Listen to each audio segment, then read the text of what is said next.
ओम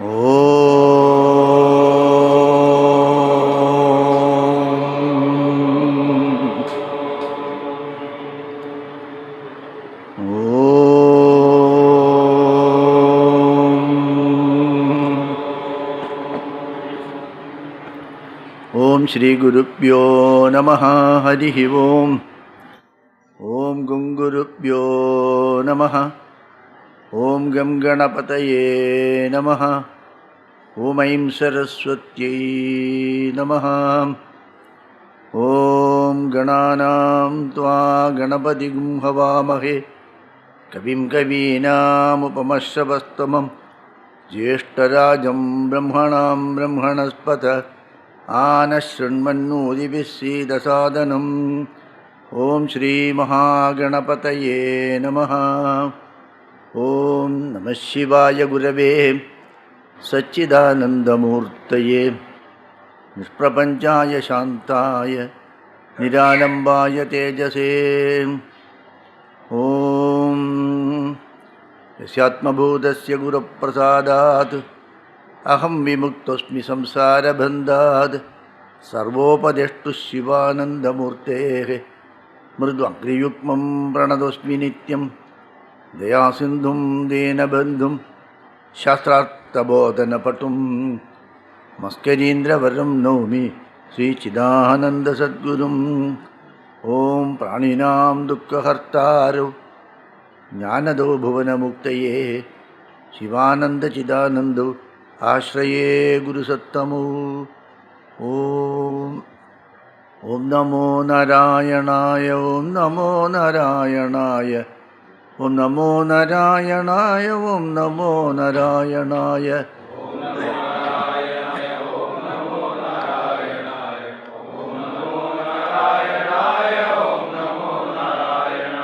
ओम नमो नारायणाय ओम नमो नारायणाय ओम नमो नारायणाय ओम नमो नारायणाय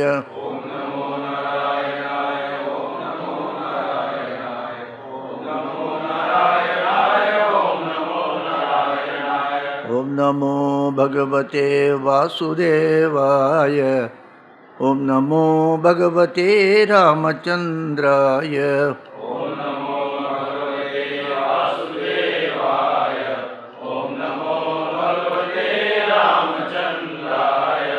ओम नमो भगवते शिवानंदाय ओम नमो भगवते चिदानंदाय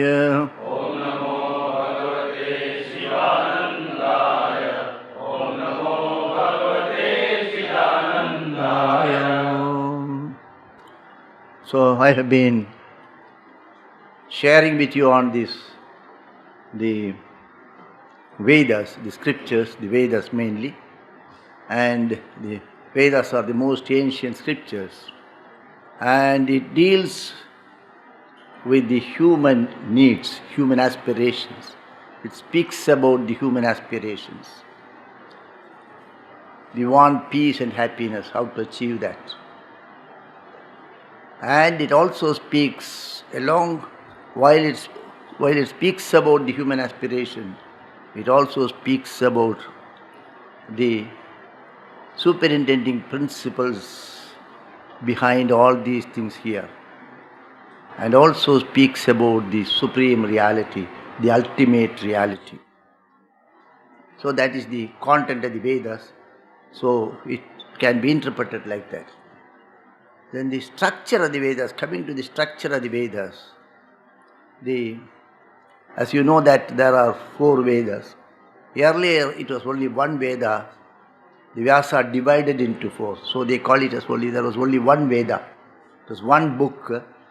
But for the sake of convenience, Vyasa are divided into 4 parts. The Rig Veda, the Yajurveda, the Samaveda and the Atharva Veda. So the Rig Veda mainly, the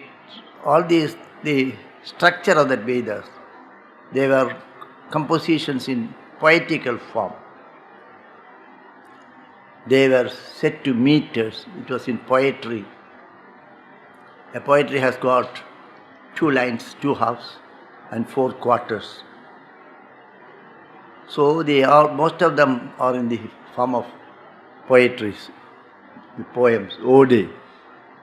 In fact, the Rig Veda is the premier poetry in the world. And as you know that, when we communicate an idea, we communicate in normal way, sometimes in a crude form. Yeah, come here. So we communicate, all our communications are normally in prose, and many times it is very rough and crude, robust.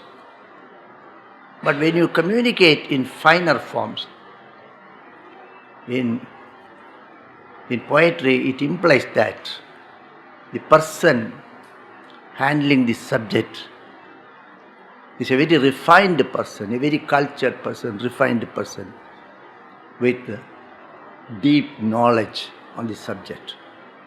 And the person himself is very refined. And they have to communicate something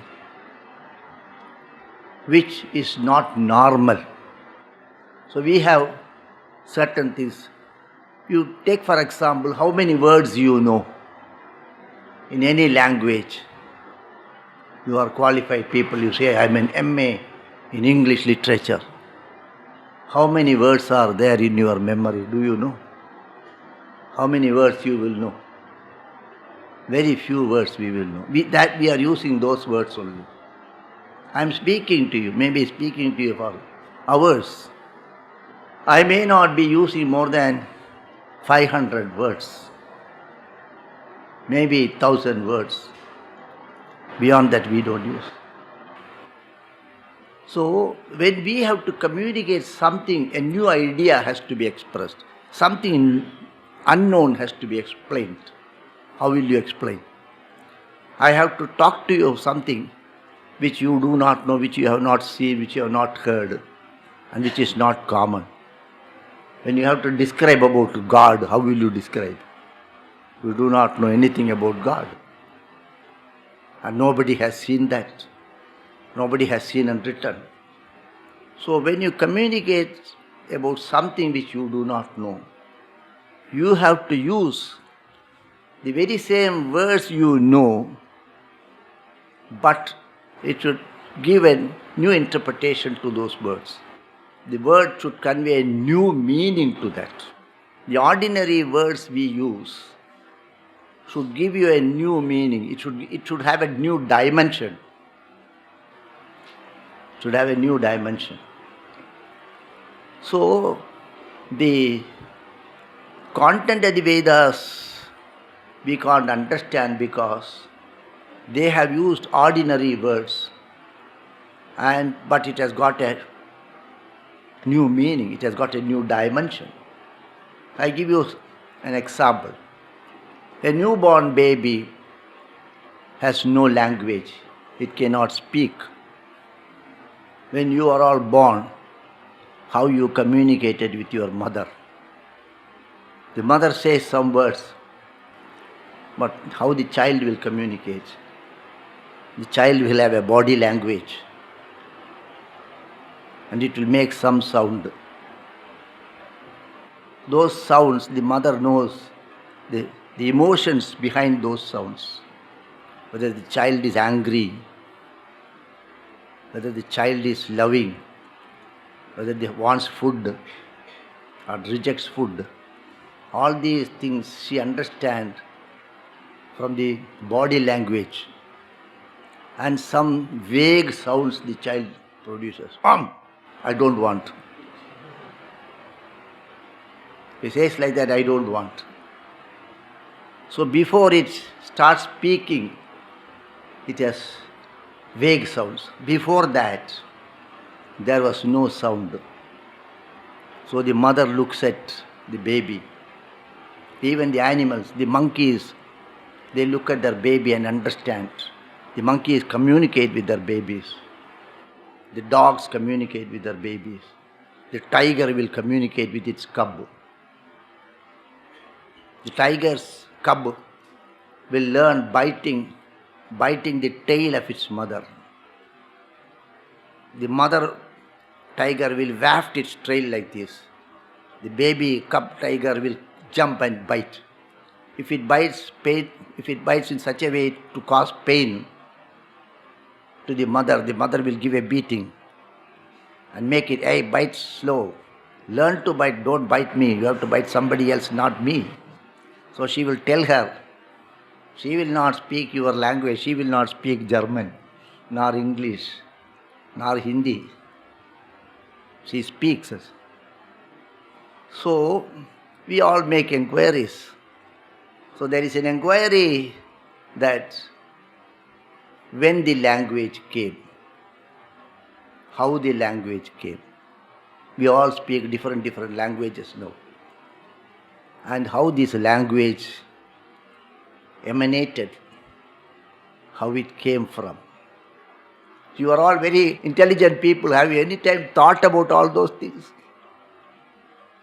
How you are speaking a language, when this language originated, from where the roots are there. Now, the grammarians say this root is from this language. This is from Latin, this is from Hebrew, this is from German, this is from Sanskrit. They are Indo-Aryan languages. All these researches are made very recently, 200 years. Before that, nobody made any research like that. But your ancients had made research how the language sound originated. How the sound originated. Then they make a beautiful imagery. Everything is expressed in a very fine art form. It is not told in a very crude way how language started. So they bring about a story, very interesting story. There was a period when there was no language. Then people, as the mother looks at the child and understands the mood of the mind, the need of the child, likewise people were looking at you and communicating. So they have been communicating. They have been understanding each other by communication through the mind itself. My mind will read your mind, and your mind will read my mind. So one day, the rishis thought, the Sanat Kumara thought, this may not be possible in the future. The people are becoming more dull, so they will not be able to understand. So there should be some other way of communication. They went and told Shiva. Now people will not be able to communicate like you are communicating to me and I am communicating to you. So we should have a device so that our ideas are communicated. Then Shiva thought about it. And then, so in that, during his thought, he had an ecstasy. In that ecstasy, in that blissful condition, he danced. So he was having a damaru. And with this damaru, he danced like this. And when he blew the damaru, the damaru was making sound. So do like this, it makes sound. So it sounded. So that is what is called in the Sanskrit, the first lesson in the Sanskrit grammar. It is called Maheshwara Sutra. He did like this. Ayibuna, Rilike, Hevong, Ayauj, Hayavarad, Nyamagana Namu, Japan, Gadadache. So it makes like that. So these are A, I, U, R, L, Nya, Nyamagana Namu, Nya, all Anunasika Shabdas. Then Ka, Cha, Ta. All these sounds came from there. That is how the letters originated. There is an imagery. This is a presentation. So we do not know how it originated, but it is presented in such a form. For a crude person, he will not understand what is this imagery, what is this nonsense, he will say. Because his mind is not refined to understand these fineries. When someone tells, oh, your eyes speak to me, A person who has no finery in him, who cannot understand, he will say, how can the eye speak? Only the tongue will speak, he will say. Only a tongue can speak, the eye cannot speak. If someone says, it is logical, but it is an absurd thing that man is such a crude fellow. He is less than an animal. The eyes speak actually. Your body speaks to me, your eyes speaks to me. So when the Vedic texts, when they were examined by the scholars, especially by the Western scholars, and later on by the Indian scholars also, they found that they were worshipping something like fire, water, like this. So the ancient scholars made a remark that, oh, they are worshippers of nature. And they were afraid of the forest fire. So they heard cyclone, they were afraid of it. So they worshipped the cyclone. They worshipped the fire. They were tribal people, the tribal worship, tribal form of worship. That is how they came to an initial conclusion.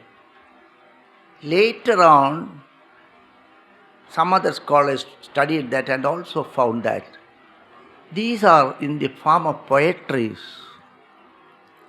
and there is a beauty in their poetry. There are some untold beauty in their expressions. It cannot be a tribal's blabbering or a tribal man's expressions. It is something fine, something so profound and beautiful. The first mantra of the Rig Veda starts with Agni. Agni Mile Purohitam, homage unto the fire. So what is this homage unto the fire? What fire it is? It is not the elemental fire. It is something sublime. When I say there was fire in his words, when I say there is fire in your stomach which digests, so that fire is something different from this elemental fire. Aurobindo has given a great deal of explanations to this chapter of Agni. One full chapter deals with Agni. That Agni is the supreme principle, the ultimate reality. They call it as fire. Because in the five elements, the space or the ether, then the air, then fire, water and the earth. So the earth is the most gross one. Water is little subtle. Agni is little more subtle. The air and space has no form. They have only names. They have no form. But the other three, the Agni, the water up, and the earth. So Prithvi, up, and they call it as Tejas. Tejo up Anna. In the Upanishad it calls it as Tejo up Anna. Teja means the light, the fire. Up means water. Anna means food actually. Food does not mean food. Food means it is earth. So these three constitute the form, and the other two, the space and air, constitute the name. They have only name, they don't have form. And this world is full of names and forms. And whichever has got a form, we have got a name. So name includes form. Form includes name also. But name need not have form. The ether and air has no form. But all other things have got form. So the world we see, the world we interact, all our knowledge is confined to Nama and Rupa, sound and form. You will, when in your Western philosophy class also, Plato deals with these forms. So Asopaji will be explaining to you something on that. So the entire knowledge, all the creation, everything here, it can be reduced to name and form. And the most subtlest form is Agni. So it is very close to that formless. Before creation, what existed? Somebody asked the question. God existed, God created. Then where God was sitting? If God created this world, where God was sitting? Someone asked the question, what can we answer? So there is an inquiry in the Vedas, what existed before this existence came into existence. So then there is a sukta called Nasadiya Sukta. It is in the Rig Veda. Neither existence was there, nor non-existence. Before a pot was created, what was there? Neither the pot was there, nor the pot's non-existence was there. You cannot say clay was there. Before the pot was created, pot was not there. And the non-existence of the pot was also not there. That is the finest logic. So they say, before existence, what was there? There was neither existence nor non-existence. So these type of thoughts, very logical, and the logic put it in such a beautiful way. So it is not a beautiful logic. The logic itself is beautiful.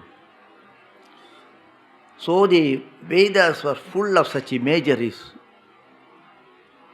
Everything was explained in the form of imagery, because it doesn't speak about what is known. It speaks about what is unknown.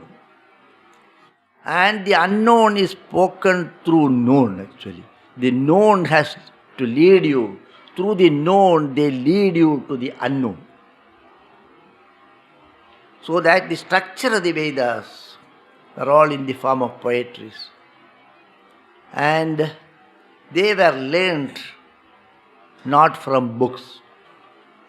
The teachers communicated that to the students, oral communication. Now I tell you not to take notes, because your ancients did not have notebooks, pencil and write to all these things. They never took notes from the teachers. They heard the teachers. The teachers spoke to them and they were attentively hearing them. The teachers were writing in their mind, not in the notebook.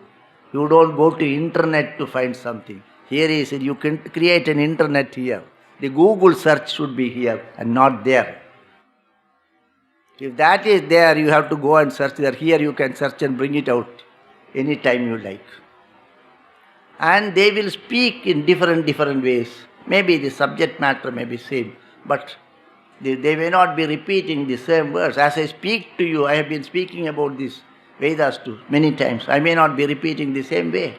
I may put it in different ways, but the core idea will be the same. So it was all learned from hearing. So the students sit at the master's feet and they heard. So they used to say, oh, I sat at his feet and learned. And when they share with others, they say, to the extent I have heard from the masters, to the extent I could understand, I will share with you. Not that you take it from me, was never there. Yathamati yatashrutam. To the extent I have heard, sitting at the feet of the great masters, and to the extent I should grasp this intellect, this dull man, how much he could grasp, to that extent I will speak to you. So they were taught by hearing. So they heard and learnt. So they are the Vedas are otherwise called Shruti. Shruti means hearing. It was not learned from books. Later on, they might have written those mantras for the reference. But books were not published. But notes, they wrote those mantras. Probably they have written in the palm leaves. And later on it was printed in books. But the learning was always from hearing. And they heard and learned, so it is called Shruti. Shruti means that which is heard and learned. And these Vedas, I mentioned that there were 4 Vedas, the Rig Veda, the Yajur Veda, the Sama Veda and Atharva Veda. It is compared to a tree actually. In the Bhagavad Gita, 15th chapter, Urdhu Bhugalavata Shakam, Ashwattam Prahuravyayam. A tree, they compare the Ashwatha, the tree we have here, the people tree, a great tree, big tree, with so much branches, so many branches. So the Vedas are also compared to a tree. As I was mentioning, from known to unknown. The Vedas, there were so many branches. They say, what is that? A big tree has so many branches. All the branches belong to the tree. The tree includes all the branches. The branch does not include the total tree, but it belongs to the tree. So likewise, as a big tree having branches in the 4 directions, the tree Veda had 4 branches, the Rig Veda, the Yajur Veda, Sama Veda and Atharva Veda. And later on, from those big branches, there will be sub-branches. Likewise, there were different sub-branches. They are called Shakha. Shakha means branch. So there were about 1130 or 31, some people say it is 1180. Whatever it is, 1180 branches of Vedas were there. The Samaveda alone had 1,000. So they call it as Sahasra Shakha. Sahasra Shakha they call. The Rig Veda has got about 20. The Yajur Veda 50, something like that. So there were about 1180 or 1130. 2 readings are there. Shakas were there. Because it was heard and learnt, and the whole thing has to be remembered. You cannot refer to book, you have to remember this. So it has to be remembered. Due to the flux of time and the number of students being less, slowly many of the shakas died, became obsolete, and currently about 10 shakas are available. And that too people, those who learn, because they cannot make a livelihood by studying this. So, the only 10 shakas are now available. In the Rig Veda, there is only 1 shaka. It's called Ashvalayana Shaka. In the Yajur Veda, there are 2 branches, mainly the Krishna Yajur Veda and Shukla Yajur Veda. In the Krishna Yajur Veda, there are 2 shakas, the Katha and the Taittiriya Shaka. And in the Shukla Yajur Veda, there are 2 shakas, the Kanva Shaka and the Madhyantini Shaka. And in the Samaveda, there are 3 shakas, the Jaimini Shaka, Ranayini Shaka and Kautuma Shaka. And in the Atharva Veda, there are 2 shakas, the Pipalayana Shaka and the Shaunika Shaka. So around about 10 shakas are available, all others have been forgotten, nobody knows. And the learning also includes learning to, if 10 people sit together and chant, each one should not chant in different ways. So they made a system of learning. Also, when you express an idea, the mood of that, the intonations should convey the idea. So if there is profound love, oh, such a beautiful thing, I love you so much. If I am angry, what type of person you are? You behave like this. Like this, the articulation of the sound carries the mood of that, the mood of the person. The emotions are expressed when you give an expression to the language. When you speak to a person, the mood is also carried in those words. So they made intonations in such a way that there is up, there is down. Some are up, some are down, some are middle. So the learning also includes not just learning by heart in that words, but how to articulate those words. Agnimile Purogitam Yajnasya Devam Ritwijam Hotaram Ratnadatamam. So there is ups and downs. There are udattas, there are anudatta, and there are madhyama swaras. Like the music, you have got three swaras, the up, the down, and the middle. They call it as sa, pa, sa. Sa, pa, sa, they call it. Pa, sa, like that. Like that here also. Shancha me, mayascha me, shancha me, that comes down. Mayascha me, priyancha me, kamascha me. Like it goes down also. So some will go up, some will go down. Namaste Rudra Manyava Utota Ishave Namaha Utota. That sound comes from the epiglottis. So there are ups and there is downs. So it has to be learned that way.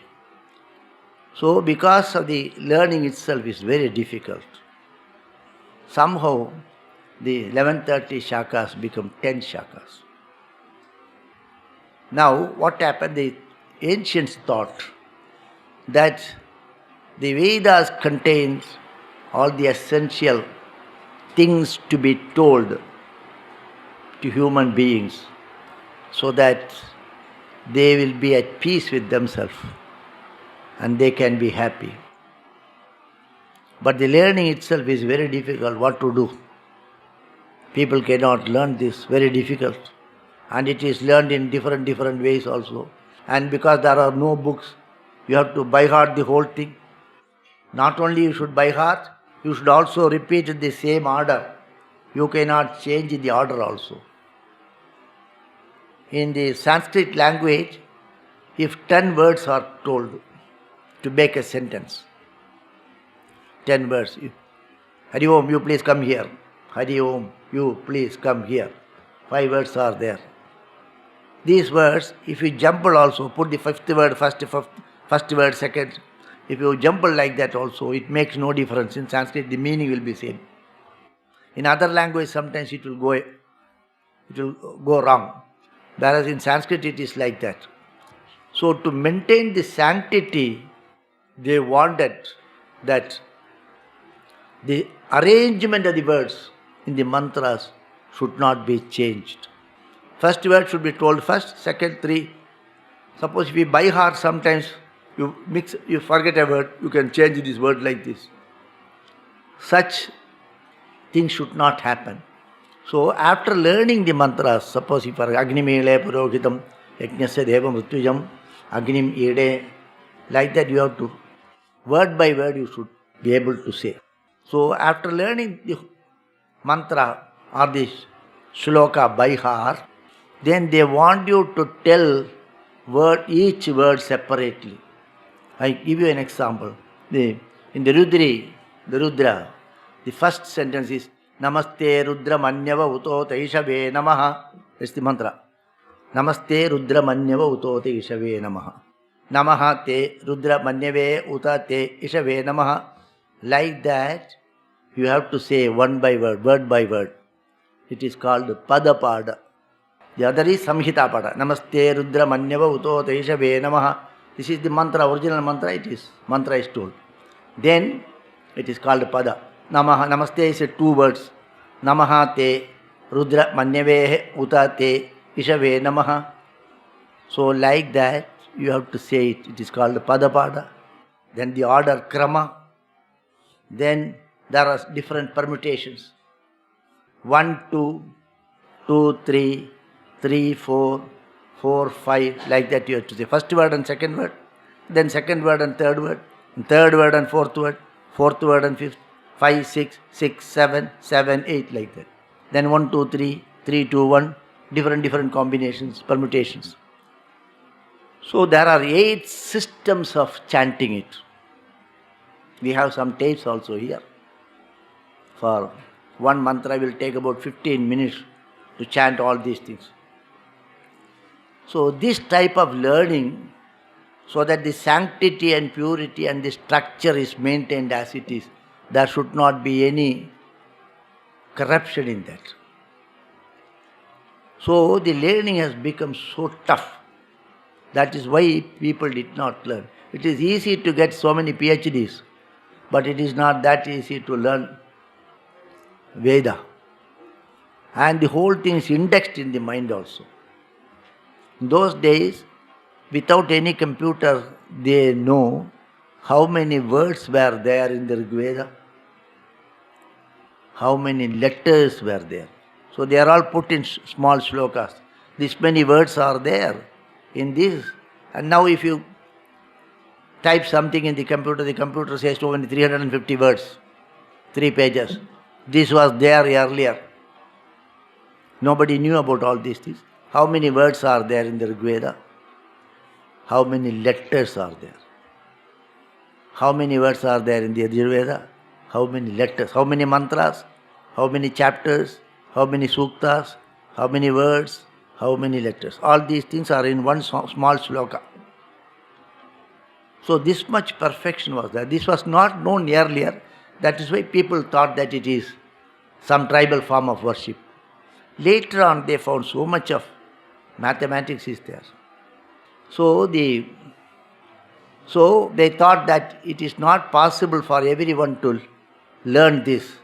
So we should have some easy text for the general public, they thought. Okay, something we will give them to remember. So those texts are called Smritis, that I will deal with tomorrow.